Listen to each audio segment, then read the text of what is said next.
Good evening, how's everybody? Everybody all right? Those of you in the back, you okay? You okay? Good. We come here a long way to play, all the way from New York. Hope everybody's impressed by that.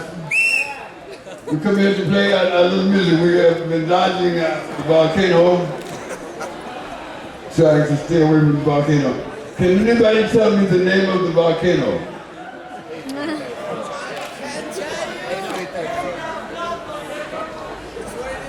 Well, that's what I thought it was. I'm looking for a good name for the volcano. I'm calling it E-I-E-I-O, okay? Name of the volcano this evening. We come to play the blues. Everybody here had the blues at one time or the other. Okay, not all sad blues, not all happy blues, but some blues of hope. So hope that things go all right, so hope that things go better. Pray for the statue, we pray for the people. We're very glad to see you this evening. My name is Gil Scott-Heron, and this is going to be, if you can help me out, please help me out anytime you can. I will appreciate it.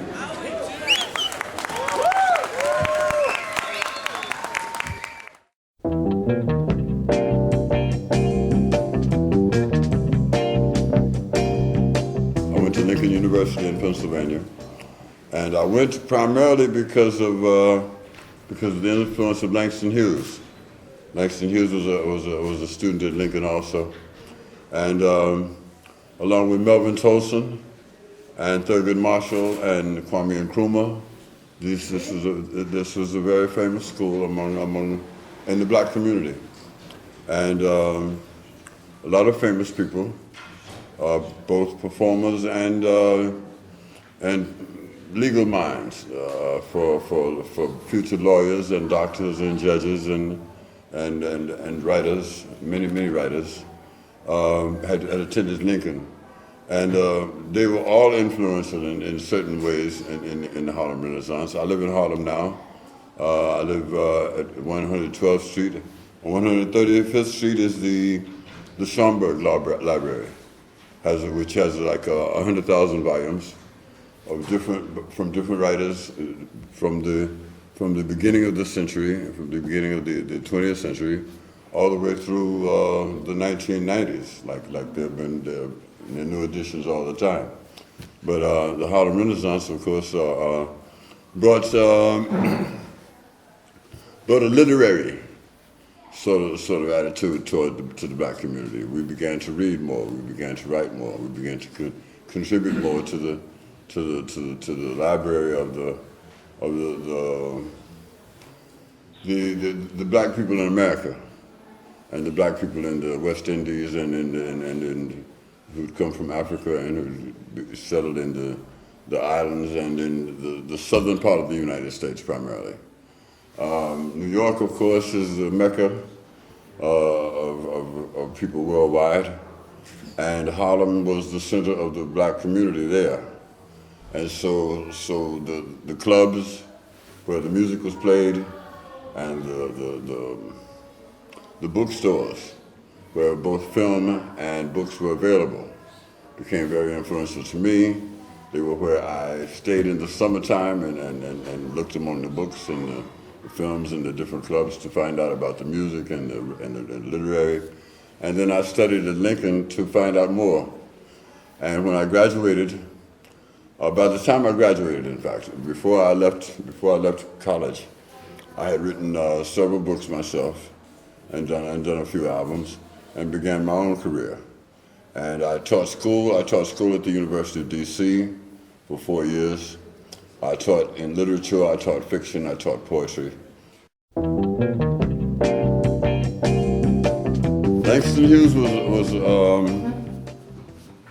an influential person as far as all black community people were concerned, because he wrote a column in the newspaper, and the black newspapers came out once a week. The Chicago Defender, the Amsterdam News, the Pittsburgh Courier, all of these were influential black newspapers covering their community.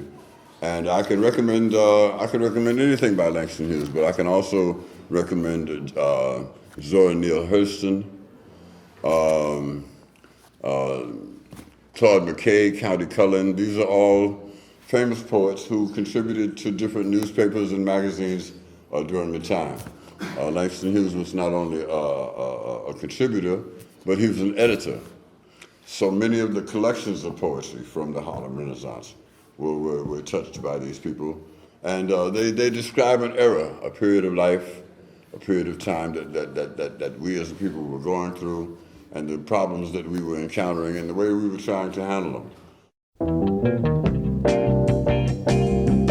I wrote a couple of novels. Matter of fact, that's what these are. I didn't know what these were, but I know what they are now. These are the novels.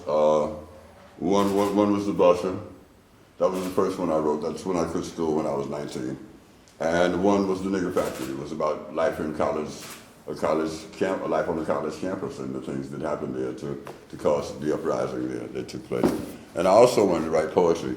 And this book is Now and Then, and it has some of the poems from then, and some of the poems from now, some of the poems from now, and some of the poems from then. So now and then, we do some poems, and that became the book that was called Small Talk at 125th and Lenox. That was my first book of poetry, and both of those came out a long time ago. This is Small Talk at 125th and Lenox. This was made from the book of poetry that I did with Bob Thiel. I introduced myself to Bob Thiel as a songwriter and a poet, and he read the book of poetry, and then he called me up and he said, I don't have enough money to do an album of music, but I'd like to do an album of spoken word. So we did poems from the Small Talk at 125th and Lenox, and some of the songs that I had written as a songwriter that I performed at the time. This one, actually, the whole idea about the mind of Gil Scott-Heron, I think this was because Clive thought I was crazy. I was working with Clive Davis at the time, and Clive had questions about my mind from time to time, and so he decided to do, that's what he decided to call this album, and it collected some of the poems that we had done along the way. Unfortunately, not all the ones that I wanted to have involved, Whitey on the Moon, The Revolution Will Not Be Televised were not included here. But some of the other ones, the blues poems and some of the others there. This was the last full album I did for Arista before they went crazy and were bought by RCA, and I don't know what happened to them after that. I did another album of live material. Some of it was included on the reissues. The reissues that we did a few years ago. Of The First Minute of a New Day in South Africa, South Carolina, and Winter in America, included things that we had done live on the road while we were collecting for another album for Arista. And unfortunately, like I said, Arista died, and they were bought by RCA, and they go where all things the RCA touches go when they die. This album was particularly good because I got a chance to arrange some horns. There was a horn arrangement there. The Amnesia Express was a reality then. I got to do a couple of covers also, Bill Withers, Grandma's Hands, Marvin Gaye's Inner City Blues. And I got to fool around with some of the electronics that people are going so crazy about now, because we did B-Movie. And B-Movie had a lot of the loops and the different spins and the different electronic sounds and beeps and bops and shit that everybody thinks is such a great new thing.